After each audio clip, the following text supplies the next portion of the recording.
Mali as of now, or pretty much unfortunate occurrence, or if not unfortunate, then we get to know what this means for the African scene, what this means for growth of democracy, what this means for the changes or for the people of Mali as we proceed. The president has resigned after military mutiny upon yesterday's arrest. And aside from that, we also back home and talk the Senate stalemate that is still ongoing. More and more revelations coming on board. Arguments that there could be someone who wants the stalemate. Arguments that there could be a hand that is pushing it. This talk of pushing senators to a direction that probably they do not like. And the hard stance that they have maintained is something that one would not probably have expected. And the biggest question then, what way forward? Joining me for this session, Robert Nyakundi, lead consultant, NACU1. Thank you so much for being with us this morning. We still do not have him on screen, but not to worry, you'll get to see. Yes, Robert is here. Robert Nyakundi. Good morning, sir. Good morning. You well? Thank you so much for having me. And good. Thank you so much for finding time for us. We also expect Edwin Kigoli, who's a youth leader, to join us via Skype as we expound some more on this. And a conversation that we've had for the longest of time, yes. The revenue stalemate. Let's just say it's new because we probably haven't had this conversation with you. Yes. And who knows, you could be telling us something different from all what we've had, because something different is what the people of Kenya want today. Okay. Yes. Good morning, Linda. Morning. The revenue stalemate, there was a clash in the Senate on Tuesday. Yeah. Yeah, was it Tuesday or Monday? It was Monday. It was Monday. Yes. There was a humongous clash. And these senators went at each other. At some point, the speaker almost lost control of the Senate. There were a bit of rumors on social media that some of these senators were going to try and reach for the mace. Symbolically, when the mace is not there, then the Senate does not have power. So it was a clash, it was a power struggle. And we could see what was happening. The revenue stalemate in this country is something that has cast aspersions on the psyche and the Kenyan direction and how we conduct our politics, our affairs. It is now emerging that there are two centers of debate in this issue. There are senators who are clamoring for one man, one vote, one shilling. And there are those who feel that equity is important, that those counties that have been marginalized for a very, very long time continue to get a larger chunk of the resources so that they can catch up. And this is a good argument. Kiambu, for example, as a county, is the second largest county after Nairobi in terms of GDP as well. But there are these other counties that are arguing that we might not be able to have the people, the population. We might not be as many, but we have resources. Narok is arguing, for example, that they have Masai Mara. It is a great revenue earner for this country. Mombasa is arguing that they have a port. Lamu as well. Marsabit and Mandera, they're arguing that they are border towns. Busia as well. Kericho is talking about that they are the tea. Kitale, the food basket. So the senators that are pro-equity, on this other side, for them it's about everybody to have equity. Johnson Sakaja for Nairobi, seeing that Nairobi is county number 1 and county that is likely to get much more of the one man, one vote, one shilling because of the population, 4 million, is clamoring for equity and saying Turkana has to catch up. Turkana has been marginalized for a very, very long time. It needs to catch up. And this is a very, very sensible argument, and I would agree with them. Because Turkana, if we were to continue marginalizing them, then they will continue remaining backward. However, have they been marginalized in real sense? Because yes, even before, funds were channeled towards seeing the growth of Turkana. Probably lack of accountability, as many would argue. Probably lack of leadership that is focused on bringing development to the people. So that these people who've been giving so much money or so much energy, into the countries or into the national, kitty, sort of feel like, enough is enough. We have given you enough. We have watched you crawl. We have hoped that you would walk. But it seems like you do not catch up, or you do not want to catch up. That is true. That is very, very true. But there's one thing that I want to say. In our farm, we deal with such issues: international relations, climate change, and sustainable development. Yeah. In sustainable development, we say that sustainable development is not development unless you can be able to replicate what you're doing today and tomorrow. Okay. It's been 10 years. Devolution has been 10 years now, and we've started seeing counties getting the money at the grassroots for 10 years. You cannot expect for a country that has been existent, alive for 55 years, a country with Turkana as an area that has been marginalized for 55 years to catch up in 10. It is impossible. But then, look at it on the flip side. What does Turkana have? Turkana has two great resources that the country rely on, or is likely to rely on as we go on. Experts say that the next war that is coming, the next World War III, for example, is going to be a water war. The deposits of water that are around Turkana County today are able to provide safe, clean drinking water for this country for a very, very long time. Leave alone that, oil has been discovered. Already we've started exporting a bit of chunks. Don't you think, therefore, then, if we say that Turkana has been getting a lot of money, they do not deserve anymore, then let them get 80% of their oil. Let them get a larger chunk of their oil revenues so that they catch up on their own terms. Let Mombasa get 80% of the port revenue so that they catch up on their own time.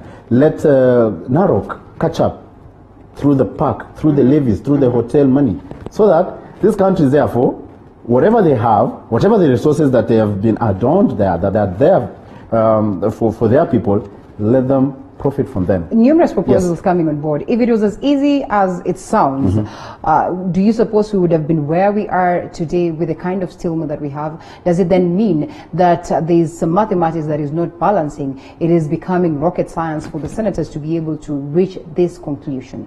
When you take it on that perspective, the political angle comes in. All right. There's an election in 2 years, 2022. Many of these senators want to run for governorship. The country is shifting.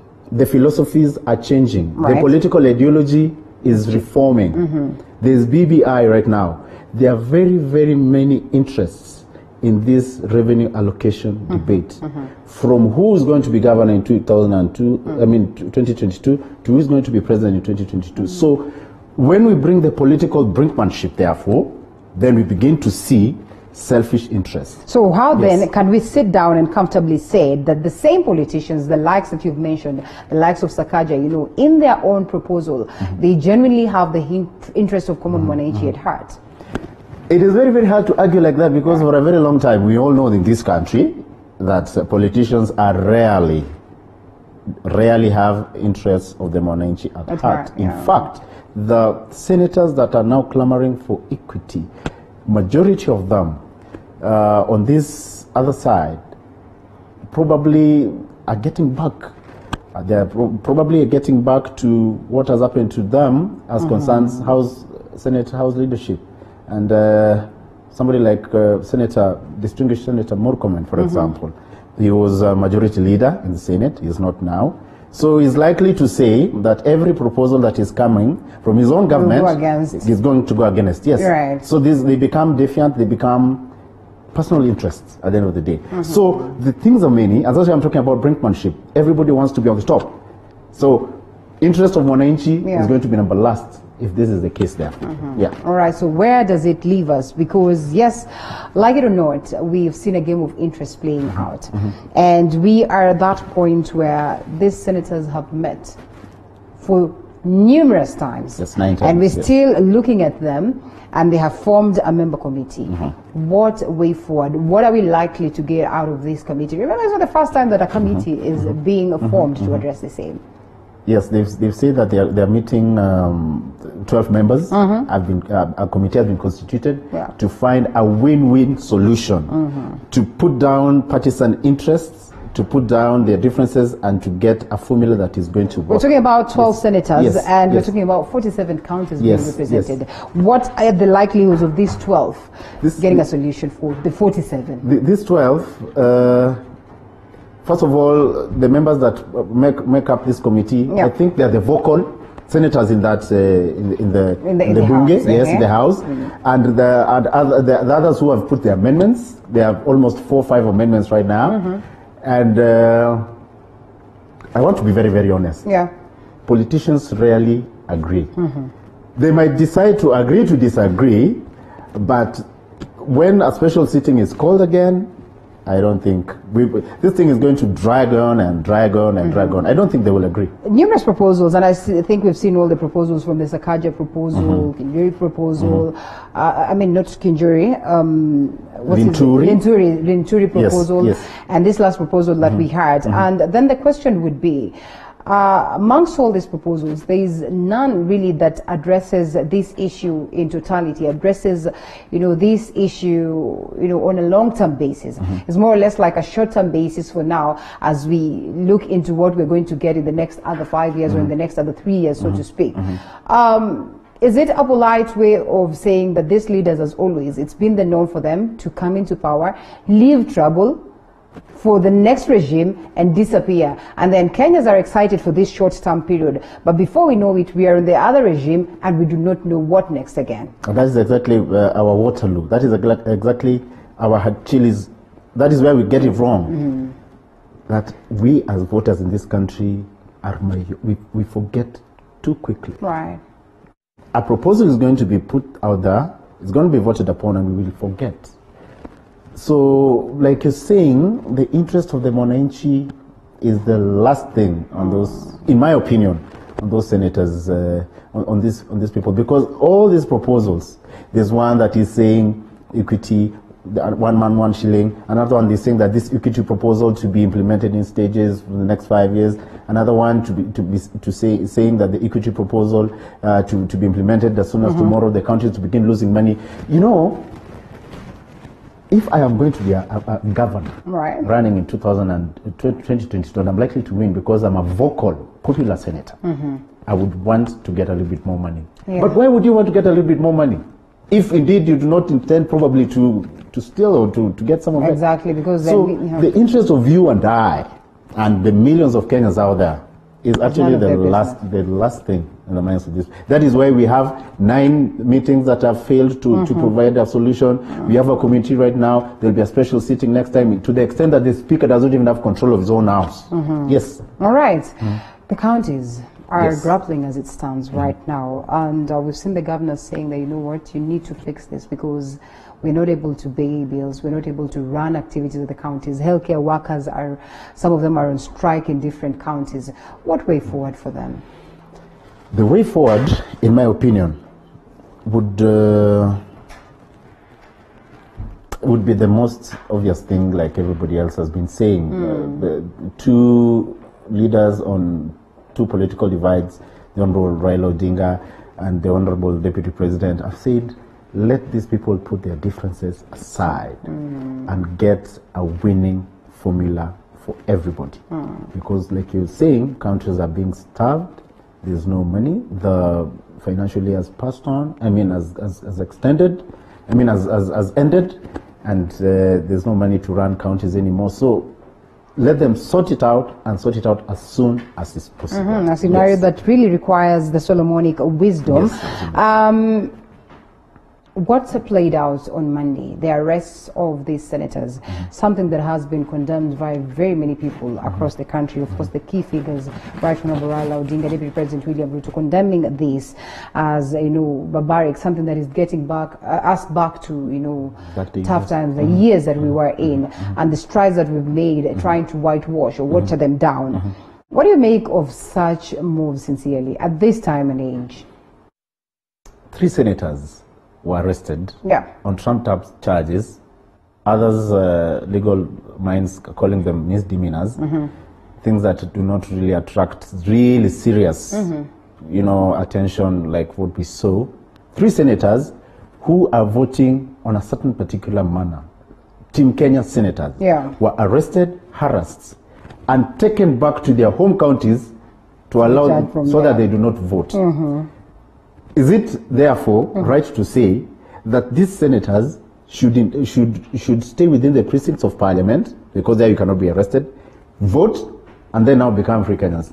You cannot use powers of state, tools of violence, tools of protection to intimidate elected, duly elected leaders of the people who have been sent to parliament, to senate, to vote on behalf of the people. It is retrogressive, it is old, it is late, it is wrong. So, in my opinion, that was the wrongest move. I'm waiting to see what's going to happen on Tuesday, therefore. Right. Who's going to be arrested next? Or what other move will be? Yes. Okay. Yes. Well, Law Society of Kenya President Nelson Havi has equally warned that continued use of police officers to intimidate political leaders is a recipe for disaster if not stopped at an early age.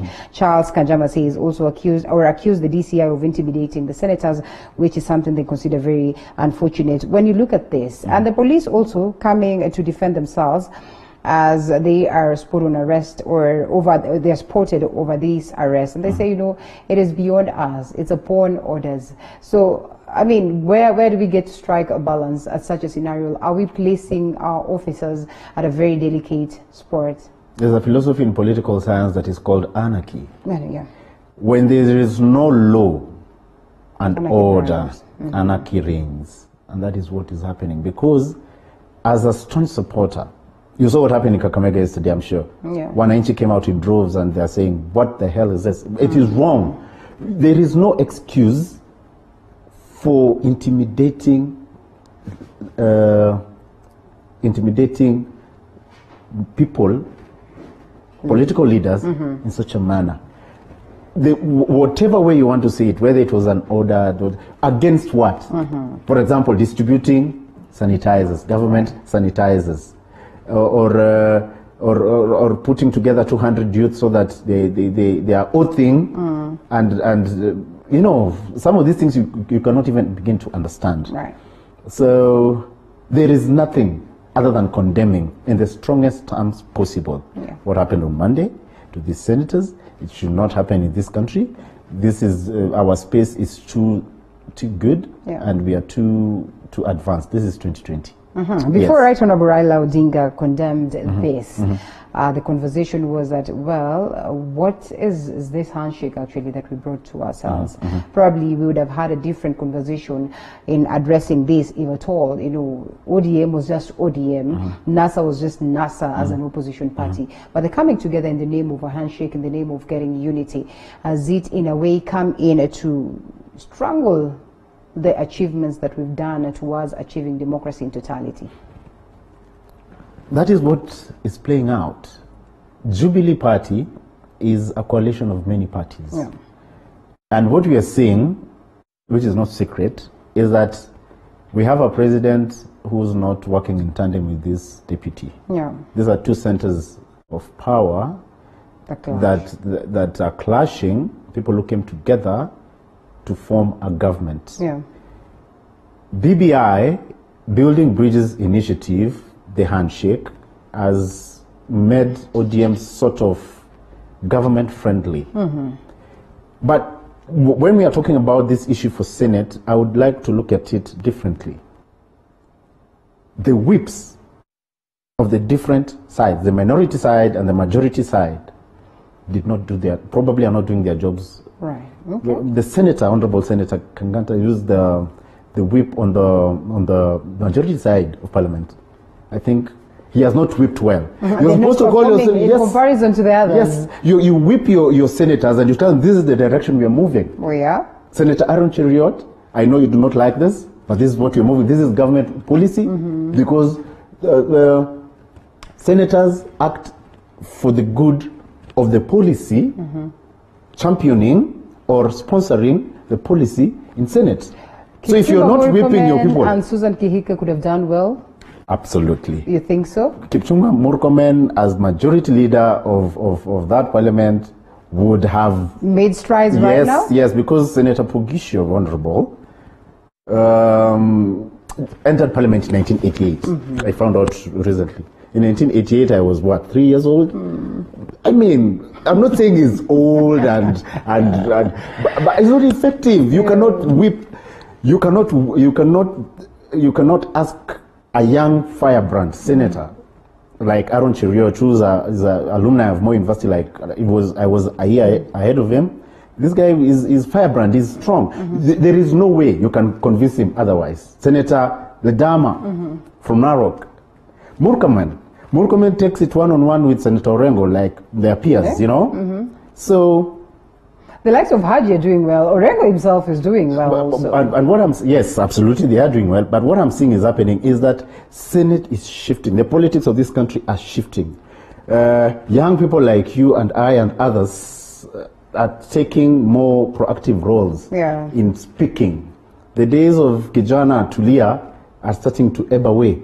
And that is why I feel it was wrong to de-whip leaders of Senate because of either BBI or some other interest, or to punish probably the deputy president. And by the way, by the actions that they are doing, they're empowering him.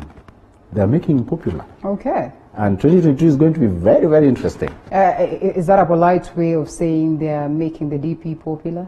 That's a polite way of saying... That's obviously, you know, an ally of the DP. Yes, that's a polite way of saying they are making hay. While the sun shines, for this horse to nourish itself for this race. It's going to be two. We're already seeing one. See Punda, this is going to be a very, very serious horse. It is not a dark horse, it is a stallion that they are making. Right Honorable Raila Odinga seems to be a bit skeptical of the fact that you know, he comes on board to back what it is that the president suggests or thinks is right, the 1 man, 1 shilling, 1 vote. But also the other time, you know, coming to condemn some of these things. And initially we know that his stand wasn't for that. What does he speak of him? Is he being coerced courtesy of the BBI, like Kangata said? You know, many supporters of the Honorable Raila Odinga are keen on saying that for a very long time they've been on the receiving end. The tear gas, the stones, the backlash. And they're saying, if Baba says that we chill and we follow wherever, that's what we'll do. Right. And others are also saying that as an opposition leader, he has opposed for far too long. Somebody else should take over because, I mean, Baba should now rest. The Honorable Raila Odinga should now rest because he has done so much for this country. And nobody can tell him anything. If anything, I think he's the one who's controlling the show. He literally is, based on what we see. But some say he should not rest. Instead, we should award him. By giving him the presidency. And that is probably what is panning out. And with this BBI, a referendum is beckoning. And this referendum, I kid you not, is to create more positions for people. And in my opinion, I'm not a political prophet or anything. I think they are trying to bring somebody on the table and legitimize him for the people of Kenya in preparation for probably 2027. This man could be the Baringo Senator, Gideon Moi, yes. Create more positions, make him probably a deputy prime minister or deputy president, so that, and also to try and push William Ruto. But we don't know, at the end of the day, what President Kenyatta is going to do, because he has not officially endorsed anybody. And you know, if he was to stand on the eve of the election in 2022, sometime in, because the election will be done in August, sometime in February, and say, I'm endorsing my deputy, things will change. So, hugely, because they determine the metrics as it stands, him and Right Honorable Raila Odinga. Anyway, let's not rush pretty much on that. But now that you mentioned President Uhuru Kenyatta, just what card is the executive pulling out, and to whose advantage, or trying to achieve what, especially on this talk of the stalemate? Okay, yes. Senate the revenue allocation for what is the executive hand in all of this. I think the executive is also playing that 2022 card. They want to give a little bit more money to counties that have many people. That's why they're saying 1 shilling, 1 vote. We are many voters. So it will be a campaign promise or tool when people are going around to say, we even give you a little bit more money, vote for us. Vote for our preferred candidate. because we added you 2 billion, we added you 300 million, we added you this and that. Because populous countries are likely to get more money. Why do you think, what else could be the reason, honestly?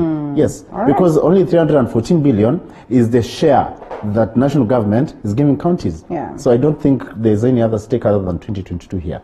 Okay, well, and as we expound some more, still taking that line, but now away from the revenue stalemate, you have mentioned the strides that we've made as Kenya, and such are the strides that the likes of Africa have made in terms of, attaining democracy and all that.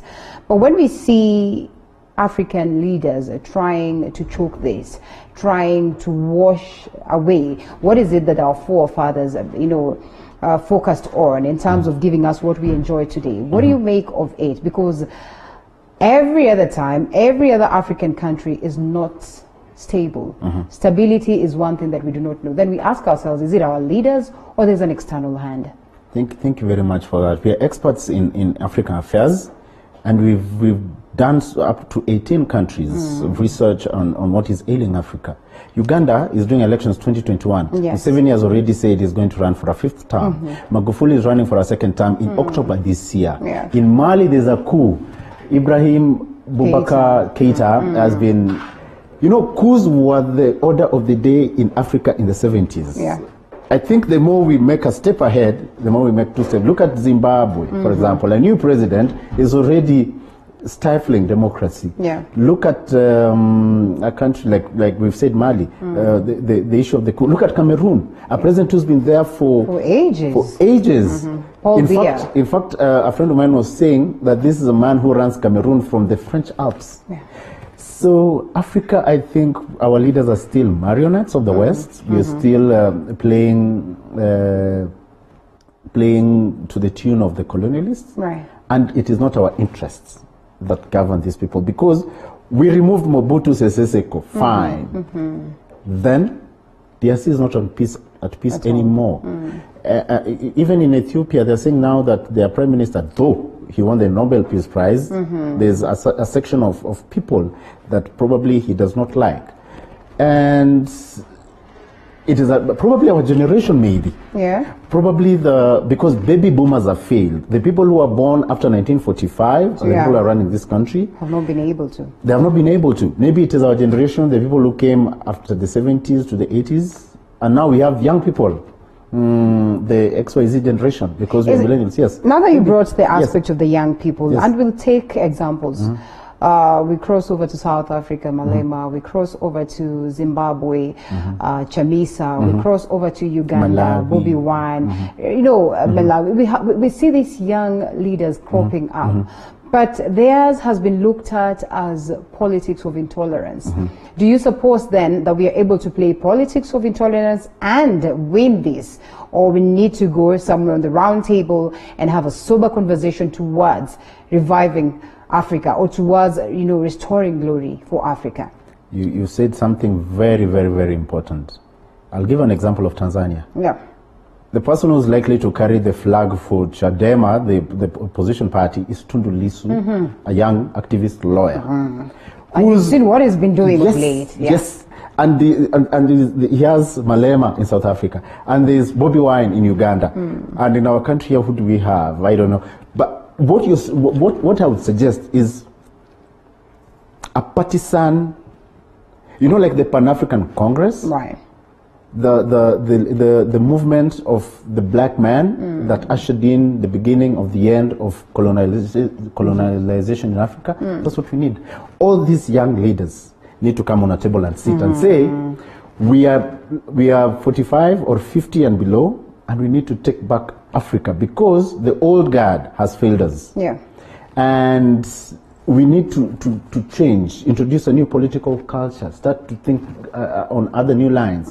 This is the TikTok age. Yeah. This is the Facebook, Twitter age. I mean, if a senator can stand in parliament, I heard Senator from Madira saying, is it Madira? I don't know. I've forgotten his name. Yeah. That we should not tweet what's happening in Senate. I mean, what are you talking about? So I think what is happening is that the old people are realizing that, power is very sweet. Right. And they keep on holding on it. And I think that's why this coup has happened, and other things. So the young people should continue rising up and say enough is enough.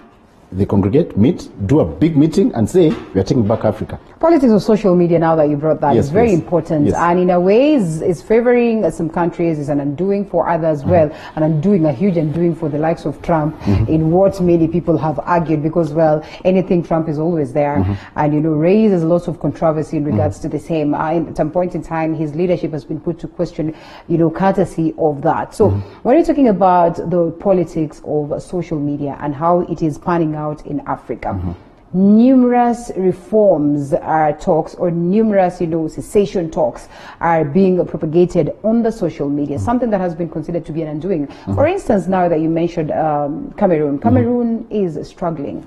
You know, the cessation groups, the Ambazonia, seeking to exit the stage, or saying that they want cessation, they want to go their way, because they feel like, you know, the government of Paul Biya is not doing them any kind of justice. Yes. And when you go on social media, you want to crash because of the cases that you see. Nigeria, for instance, Biafra, Yes, saying that they want to exit the stage. You look at how much some people actually who are not even in Nigeria are propagating this kind of hate and this kind of talks of exiting the stage. Doesn't it in a huge way instill so much fear that would end up costing the countries, as opposed to bringing this revolution that they're looking for? You know, the people, the nations, countries, are a collection of people who've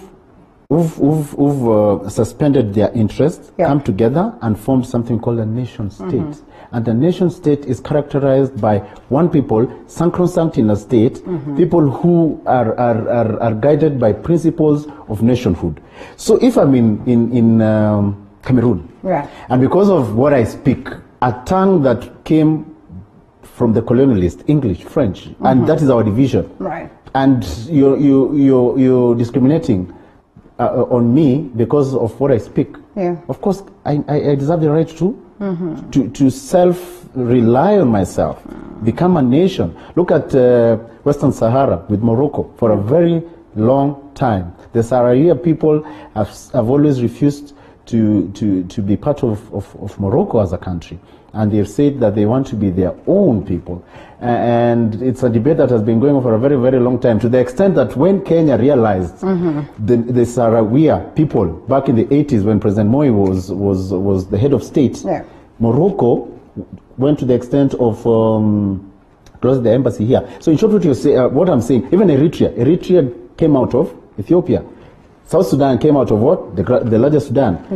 Biafra, there was a war in the 60s that ended in a lot of bloodshed, but they did not secede. So if your interests are not aligning with mine and you're hurting me, we've done a lot of work on Chad, for example, and Mauritania and Mali. All these countries along the Western Sahara, the Sahelian countries along that belt, all of them have an issue here, and there. Algeria has separation. They are called separationists. All right. And if we are not agreeing, if it is an inconvenient marriage, then let me do what? Walk out. Oh yeah? Yes. You advocate for the because South Sudan did that. Sudan yes. did that. Today, the world's youngest nation has not seen peace because of cessation, because they exited the stage. And cessation really is not bad, like you rightfully put it. But just how much are these people or these groups, the separatist groups, prepared to form a nation that is going to thrive, that is going to stand? Yes. Okay. Yeah. First of all, we cannot begin to talk about secession if we do not have philosophy, if we do not have a culture, a wish, something that we want. If you're oppressing me and I want to secede and I get an opportunity, then I form government. I want to ask you one thing. Despite the problems that are still, the pockets of problems that are going on in Juba, for example. Don't you think the people are happier as having their own city called Juba than having been together? Yes. We are. That at the end of the day, we are stronger together, alone. And we can be able to do our things on our own way alone. While we say there's strength in that and joy and happiness that is derived in us, again, some small formations come within, of course, the groups that have decided to secede. I can tell you for free, go to Biafra today.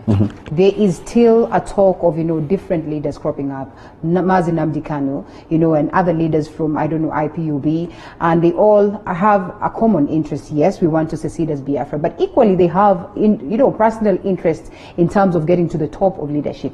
Some of them actually have been claimed to be the people who are sabotaging the efforts actually put on board, because again, because of the differences that they're having as leaders, you find that the main government is able to, whip them to this other side, hence, curtailing the efforts that have been put on board. Yes, so when we talk about the unity of the groups that seek to secede, the unity of the Africans themselves, what does it speak? What does it speak of, a group that would say we are united towards one cause? We fail to get this unity. Something that is very, very interesting. Muammar Gaddafi, before he was exited, spoke of one Africa, with lira as the only currency. We are disintegrating and making small countries here and there, wishing to be on our own, etc., etc. Africa is one diverse continent with almost 1,000 ethnic groups. Yeah. But to not really answer your question, to counter your argument, not really your argument, your opinion, for example, don't you think it's better, aren't we better together as Africa? If today Africa was a country, the way China is a country, our GDP will be the best in the country. We are saying right now in development that Africa is the next international stage. That Africa with our human capital, the amount of, we are 1.2 billion Africans today, of which 60% are young people. Right. With our resources, with technology, with where we are setting the stage to be the best among the best. Let's talk about our leaders now that you bring this argument, and let's just be genuine with ourselves. That we acknowledge that Africa has the resource. We acknowledge that Africa has the capability. We acknowledge that Africa has the space. We acknowledge that Africa has the numbers. But just how many of our leaders are willing to take Africa to that level? Because you realize, like you said initially, there's that influence for the West. There's that, influence from our very own colonialists. That is why today you go to Nigeria and they're Francophone speaking and they're also Anglophone speaking, Nigerians. You go to any other African countries and such is the case. Just when are we going to shift from that point of, the colonial mind to a point where we as Africans are able to chart the way forward and tap into the resources and the goodies that Africa has? We have already started. Have we? We have already started. African Union has been faulted for the longest of time. Yes.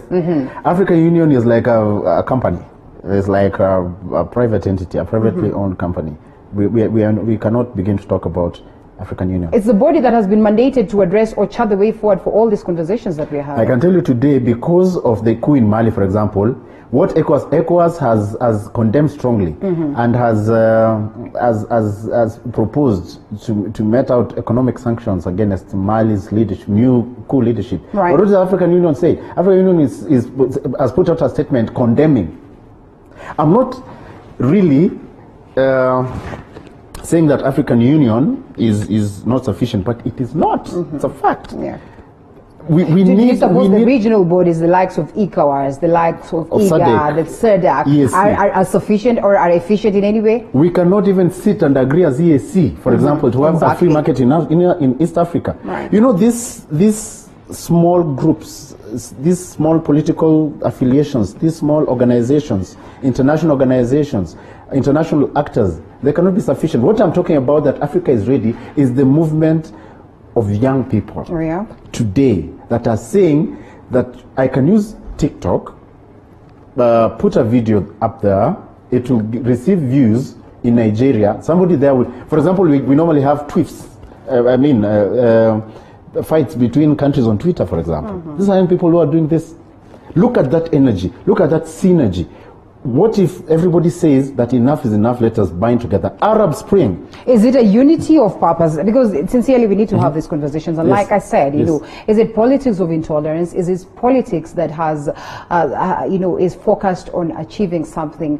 Or is just politics of getting and gaining the fame? And just how much are the incumbents, the leaders, the oldies, willing to join in and help the young, you know, transform Africa? Because you see, when someone wakes up today and they go on social media and they start, you know, this revolution, of course you find that the oldies will come for them. Before you know it, Bobby Wine is battered. Before you know it, he's in prison. Before you know it, Bobby Wine cannot be able even to step foot in Uganda. And you ask yourself.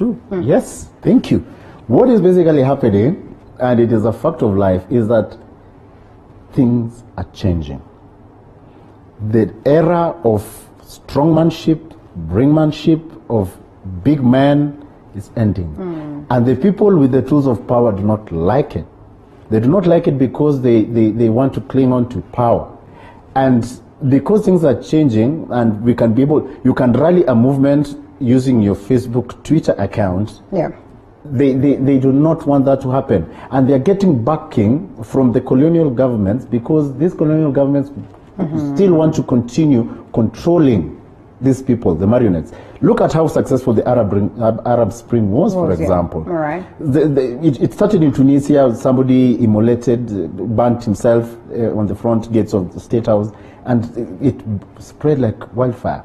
My opinion is, let nature take its course. Let things change. Peace is very important. Peace is awesome, absolute.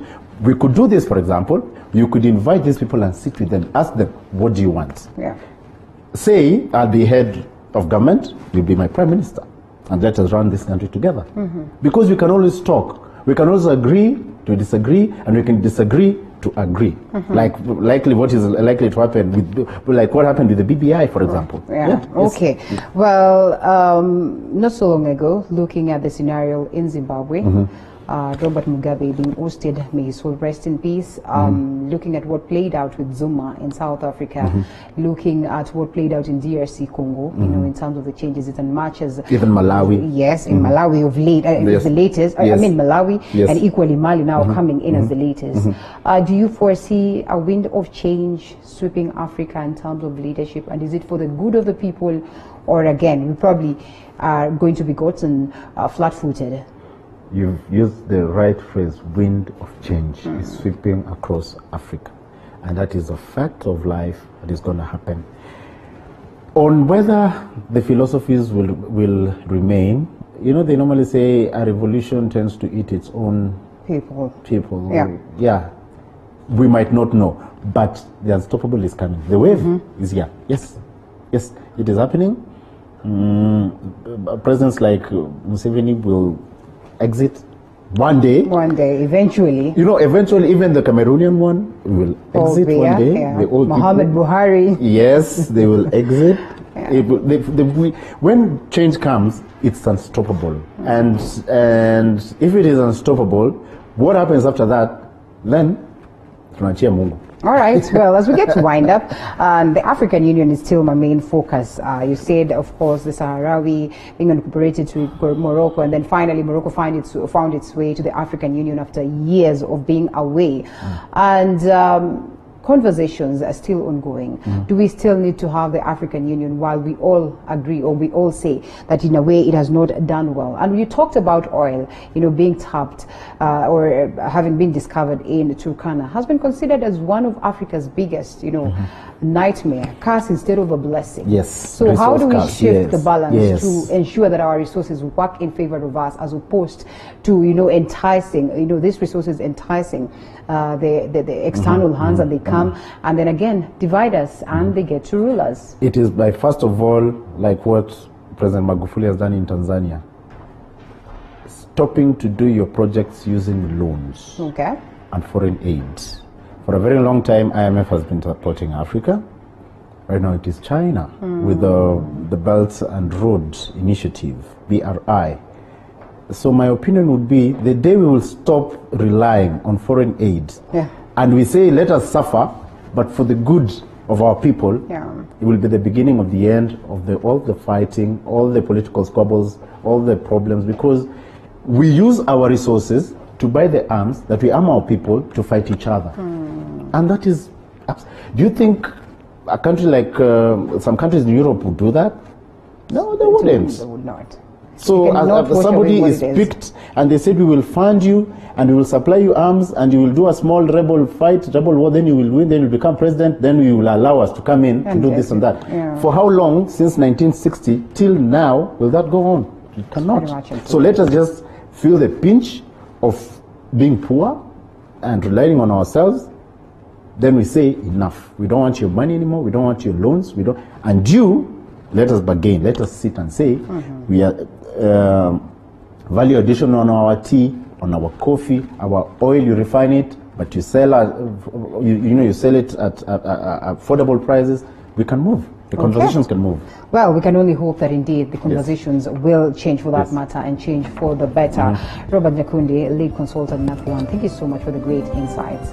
Now that we've touched on matters Africa, feels like a relief, and we all hope for a better Africa. Thank you so much. And before we stop, Joe Biden is officially Democrat nominee to run against Donald Trump in November. It's going to be a tight race, you think? Indeed so, yes. All right, we wait and see.